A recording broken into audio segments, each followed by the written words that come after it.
We have become great because of the lavish use of our resources. But the time has come to inquire seriously what will happen when our forests are gone. When the coal, the iron, the oil, and the gas are exhausted. When the soils have still further impoverished and washed into the streams, polluting the rivers, denuding the fields, and obstructing navigation. Theodore Roosevelt. The open prairie, a vast surrounding landscape of grassland. As a tranquil breeze blows effortlessly through the plains, the great American bison displays its bravado, while proudly striding atop the fields littered with prairie dog burrows. The beauty and wonder filled within this scene is something of a magnificent tale told by Lewis and Clark along their ventures beyond the Mississippi River in the early 19th century. A time when millions of bison roamed the plains as if it were an endless sea. However, after the influx of settlers who competed in overharvesting plagued the nation, the bison population plummeted. Despite this, conservation efforts have allowed the bison to thrive once more and continue to fulfill their ecological purposes through the various environmental services they provide. Being a keystone species, many other organisms come to rely on bison, whether it be the significant wallows they create in the ground that hold rainwater and act as drinking sources for wildlife among the plains, or their ability to graze vast amounts of prairie, allowing for specialized nesting grounds for birds. Along with these ample nesting areas for birds, lives another critter dependent on a bison's feeding prowess. The prairie dog. Prairie dogs tend to nest in areas cleared by bison where the short grasses provide perfect burrowing conditions. Additionally, as bison graze, their hooves aerate the soil, assisting in plant growth and the distribution of native seeds, which benefit the grassland ecosystem. As bison travel between different points of the prairie, they create highway systems for animals like the pronghorn antelope and elk. These systems provide other animals with attainable food sources that would otherwise be unavailable in the harsh winter months.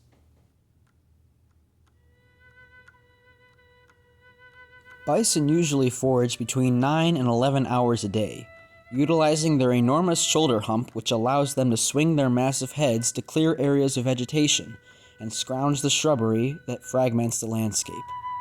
Because of the near extinction that occurred in the late 19th century, bison have been a primary focus of the United States Department of Interior, which has led in supporting 17 bison herds, estimating nearly 10,000 bison across 12 U.S. states.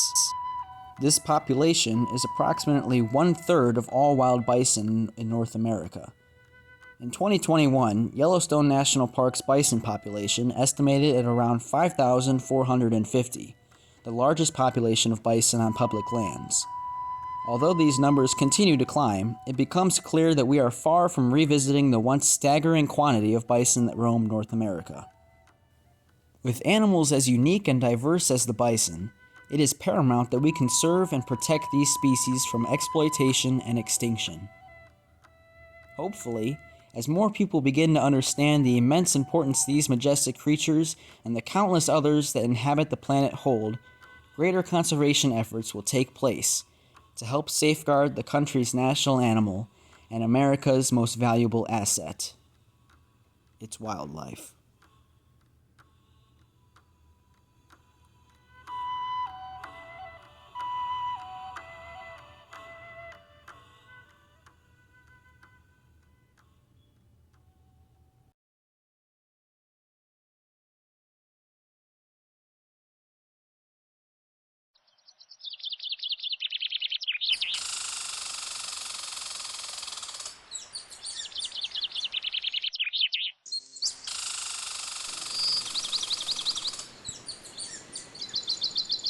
The calm ambience of the woodlands echoes through the trees, as the distant chatters of tree squirrels and choirs of songbirds reflect throughout the boundless greenery.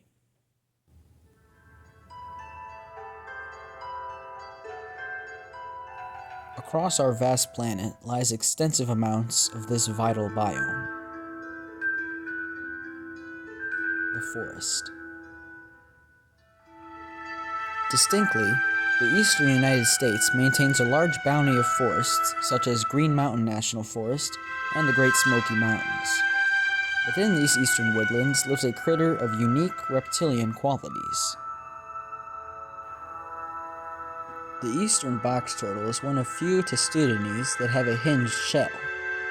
This means that when they are threatened by predators, it allows them to almost fully close their shell, confining their entire body within their carapace and protecting them from outside dangers. However, box turtles do not develop this hinge until they reach about 4 to 5 years of age. This leaves many young turtles susceptible to a multitude of hazards.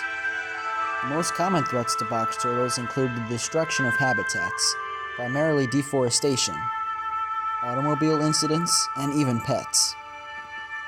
Although the eastern box turtle is not considered endangered on the national level, they are still listed as a species of concern in states like Michigan, New Hampshire, Massachusetts, and Connecticut.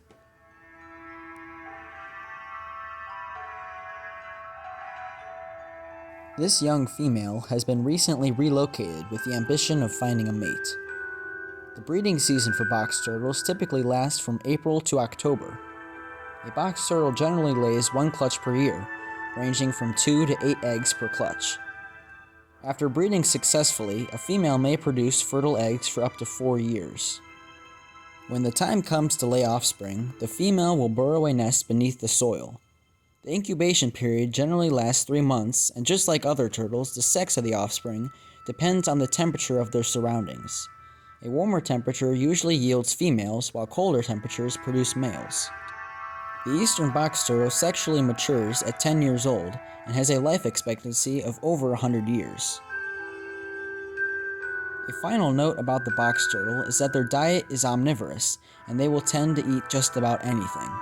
Their foraging consists of berries, roots, flowers, insects, eggs, and even amphibians. The eastern box turtle is one of many unique animals that manifest the significant biodiversity across our planet's ecosystems.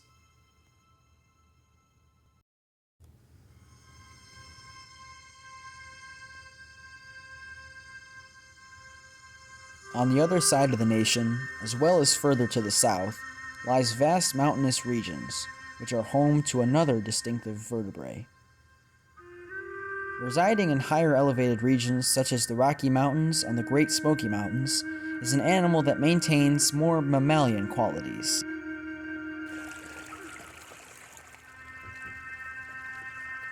This largely abundant member of the deer family is primarily found within the western United States, along with several areas in Canada. Elk, or its Native American name, wapiti, meaning white deer, for its signature light-colored rump, is a creature of notorious characteristics. Its large stature, enormous antlers, and charming bugle that echoes through the autumn rutting air are all very identifiable qualities. The female cow elk typically weighs around 500 pounds, whereas a bull puts on 700 pounds, standing 5 feet at the shoulder. The top canine teeth of an elk are called ivories and were greatly desired by Native Americans and European settlers to be used as decorative beads and jewelry. These ivories are believed to be the remains of an ancestral elk that possessed larger saber-like tusks. Like many of the other cervidae that inhabit the western United States, elk tend to feed on grasses, shrubs, and even tree bark in winter months. The stomach of an elk has 4 chambers, with one chamber storing food and the other 3 digesting it. Elk are most active during dawn and dusk. However, as climate temperatures increase, or if elk feel threatened, they will move to more nocturnal hours. The social organization of elk is similar to that of the white-tailed deer, with cows and calves residing in loose herds or groups for much of the year. Bull elk will temporarily join a herd during mating season, with adolescent males like these two forming smaller bachelor groups. Some declining factors of the elk population include automobiles and habitat loss, which put a dent in the already fragile lifespan of elk. Most elk begin to physically break down by the age of 16, with many bulls not living past 12 years of age.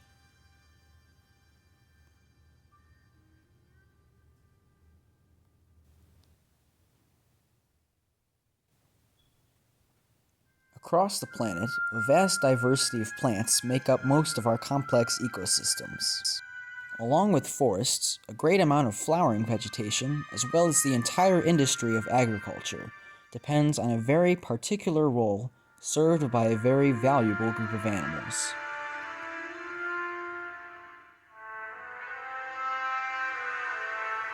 Pollinators. The transfer of pollen between plants to help support their reproduction is a primary operation that aids in the stability of the environment. Some common organisms that we tend to think of when we consider pollination are bees, butterflies, flies, and even ants. However, another prominent group of pollinators includes the more feathered species. Although hummingbirds are frequently the familiar species of pollinating bird, another equally colorful avian takes part in the succession of our vegetation. The Baltimore oriole. The flash of its bright orange and black plumage, along with its distinguishing whistle, signifies springtime in the eastern part of North America. While the diet of the orioles generally consists of insects, making it a great pest controller, the Baltimore oriole does not shy away from the sweet nectar of fruits and flowering plants. Contrary to the hummingbird's elongated beaks, Baltimore orioles maintain shorter bills that create a chaotic feeding pattern in which the bird becomes coated in pollen, similar to that of bees' pollinating habits. These birds, however, don't stick their beaks into anything. Baltimore orioles only seek out ripe fruit that is dark-colored with attractive red and purple pigments. The habitat of orioles includes open woods, riverside groves, and shade trees, primarily elm. Despite a widespread presence, the Baltimore oriole population has been on a decline in recent years, mainly as a result of decreasing American elm trees due to the spread of the Dutch elm disease in the mid-1900s. The American elm is a favored nesting tree for the oriole. However, the fungal disease, which originated in Asia, has been spread by bark beetles and is causing a predicament for these indispensable birds. Additionally, climate change is playing a big role in the Baltimore oriole's stability. A study done by scientists from the Audubon organization illustrated how if nothing is done to prevent the warming of the globe, an additional 1.5 degrees Celsius will induce from the Earth's current temperature and cause 13% of the southern and western range of Baltimore oriole habitat to be lost.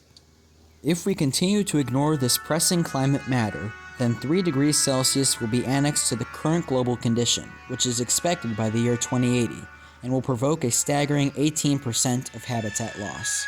Furthermore, with the increase in temperature, wildfires, urbanization, and the use of pesticides pose a threat to the Baltimore oriole's domain. Yet, in light of these alarming circumstances, a similar approach to boosting the numbers in the monarch butterfly populations through the introduction of milkweed patches can be obtained through the placing of native fruit and nectar-bearing plants in backyards, along with the hanging of sugar water feeders, as seen here, can help sustain these remarkable birds. The Baltimore oriole is a predominant example of the vital role pollinators take part in to ensure ecological diversity and security on our planet.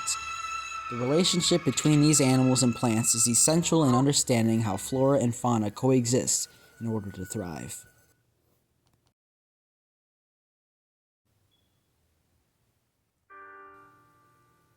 All across the world are species of plants and animals that are necessary for the foundation of life's existence. Although brief, this film was created to encapsulate the realities behind some of these astounding creatures scattered throughout our planet's ecosystems.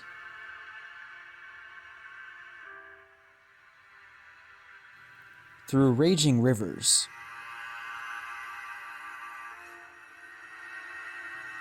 and across vast canyons,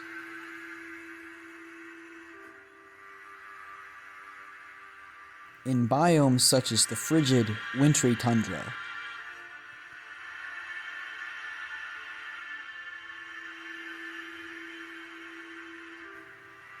and beyond boundless plains. From the feathered to the scaled, through life and through death, from the domesticated house cat to the great American bison. All of these animals are a piece in the beautiful and intricate ecological network that essentially allows us and our planet to prosper. One final note is a section of a speech given by British broadcaster and biologist Sir David Attenborough, in which he states, 96% of the mass of mammals on our planet today are us, and the livestock we've domesticated. Only 4% is everything else, from elephants to badgers, tigers to bats. 70% of all birds are now domesticated poultry, mostly chickens. Nature once determines how we survive. Now we determine how nature survives.